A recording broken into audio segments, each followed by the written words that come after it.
সব আঘাতের না ক্ষমা হয় না, কারণ কিছু আঘাত শরীরে নয়, আত্মায় গিয়ে লাগে।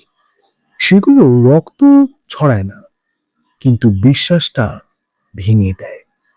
যাকে আপন ভেবে ভরসা করা হয়, তার দেওয়া কষ্ট সবচেয়ে গভীর হয়।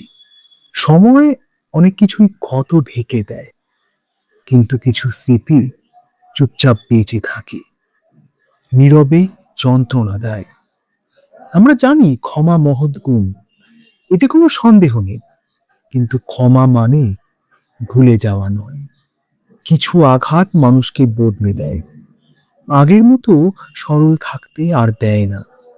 তাই সব আঘাতের ক্ষমা হয় না। কিছু আঘাত মানুষকে শুধু নীরব হতে শেখায়, দূরে থাকতে শেখায়, আর নিজের ভেতর নিজেকে দৃঢ় হতে শেখায়। আপনারও কি তাই মত?